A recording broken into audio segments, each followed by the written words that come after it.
मकसद है कि कैसे हम जन साधारण को अच्छा खाना के बारे में बता पाएं, कैसे वो कम खर्च में बिना फैंसी फूड के अपने बॉडी को स्वस्थ रख पाएं, बीमारियों से दूर रख पाएं और सबसे खास बात उनको कभी मेडिसिन की जरूरत ना पड़े। यही मेरे जीवन का एकमात्र लक्ष्य है।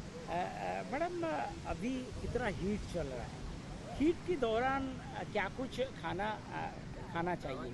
जैसे कि बच्चे स्कूल जा रहे हैं तो उनका भी कुछ डाइट है हीट की को इंडिकेट ये डाइवर्सन कर सकते हैं? बिल्कुल है।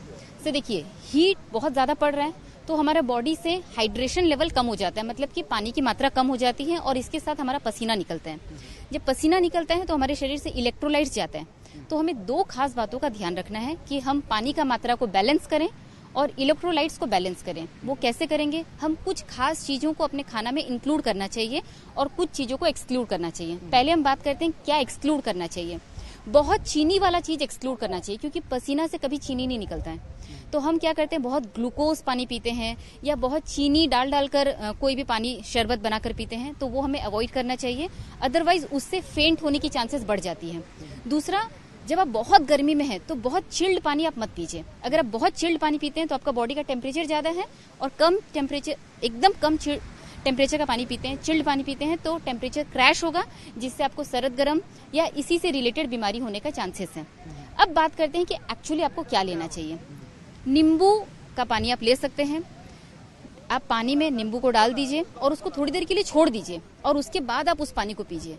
तो जब आप वैसा पानी को पीते हैं तो आपकी बॉडी में इलेक्ट्रोलाइट्स ज्यादा अच्छे से एब्जॉर्ब हो पाता है और पसीना का जो नुकसान है आप उसको कंपनसेट कर सकते हैं। दूसरा, हमारे घर में चावल बनता है तो चावल का जो पानी होता है उसको आप फेंकिए मत और वो पानी को आप पी सकते हैं, अगले दिन भी पी सकते हैं। स्कूल गोइंग चिल्ड्रन को भी आप दे सकते हैं।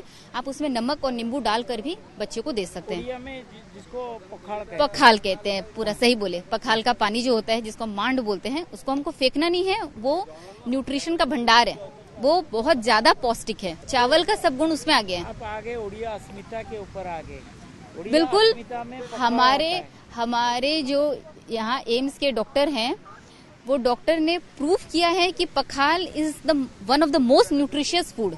और जब हम उस चीज से ब्लेस्ड हैं तो फिर हम किसी और का संस्कृति को क्यों अपनाएं? हमारा संस्कृति हमको इतना महान चीज जब दे रखा है तो हम उसको मिस करके कोई ग्लूकोन डी और ये सब को क्यों लें जो हमारे घर में डेली बन रहे हैं। मेरा याद आ रहा है, मैं जब दिल्ली में रहता था तब मैं जब पखाल खाता था वो लोग देख के क्या खा रहा है, जब उनको जब दे दिया हाँ, वो भी पखाल जैसे हर रोज खाते हैं। हाँ, तो आपने वो इतना अच्छा चीज देकर उनके ऊपर कुछ हेल्प ही किया उनका।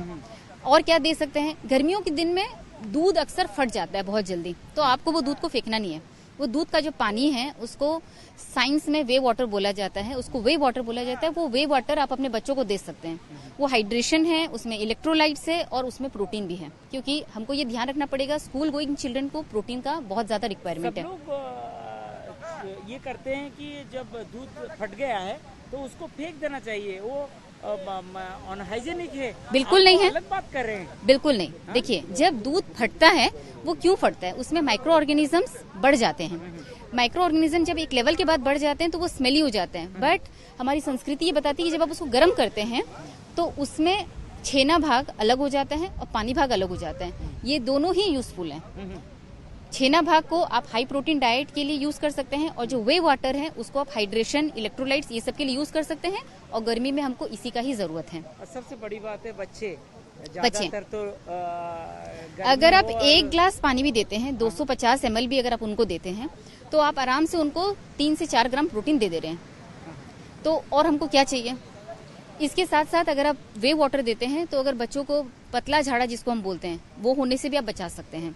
ये एक नेचुरल रेमेडी है। आम पानी, जो कच्चे आम का पानी होता है, वो अपने आप में इलेक्ट्रोलाइट्स बहुत ज्यादा रहता है, इसीलिए मदर नेचर हमको पहले कच्चा आम देते हैं ताकि हम अपना बॉडी का बदलते मौसम के साथ ध्यान रख पाएं। बेल शरबत आप दे सकते हैं। ये सब वो फल हैं जो हमको बहुत आसपास में मिल जाते हैं। तरबूज या तरबूज का पानी आप दे सकते हैं।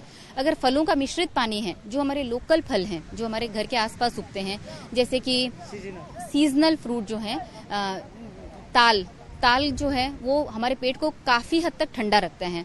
तो ये सभी फल या इनके पानी को भी अगर हम देते हैं तो हम अपने बच्चों को हाइड्रेशन मेंटेन करते हैं, इलेक्ट्रोलाइट्स मेंटेन करते हैं और उन्हें किसी भी कमी को होने से हम बचा सकते हैं। सादा पानी तो आप दीजिए ही, बट अगर बच्चा बहुत गर्म से आता है तो आप इनमें से कोई भी ऑप्शन उसको दे सकते हैं। अब अगर हम खाने की बात करें तो आप बहुत गरिष्ठ खाना जैसे कि पीनट्स, नॉन वेज, ये सब आप दिन के समय मत दीजिए। इंस्टेड आप शाम के समय दे सकते हैं जब तापमान थोड़ा कम हो जाता है। पानी का तो ध्यान आपको रखना ही है। दिन में 2 से 3 लीटर पानी हर बच्चे को पीना है, मतलब जो 14 साल से ज्यादा है। उससे कम को भी आप 1.5 से 2 लीटर पानी जरूर दीजिए। बड़ों को पानी के साथ अगर आप ये सब मिलाकर अगर पीते हैं तो आप बहुत हद तक अपने बच्चों का ध्यान रख सकते हैं, बड़े अपना ध्यान रख सकते हैं।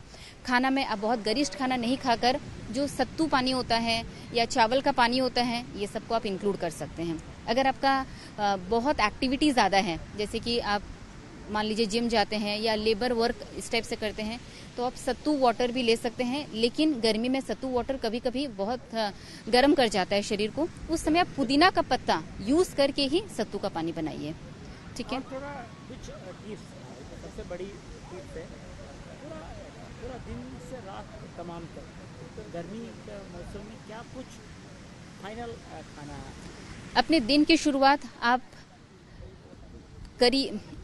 शुरुआत आप मिंट लीफ से कर सकते हैं, जिसे हम पुदीना का पत्ता भी कहते हैं। सुबह से ही आपका पेट का टेम्परेचर बैलेंस रहेगा। ब्रेकफास्ट में आप भात चावल का बना हुआ पखाल ले सकते हैं, या अगर आप सत्तू का पानी लेना चाहते हैं तो आप करी लीव्स डाल के वो ले सकते हैं।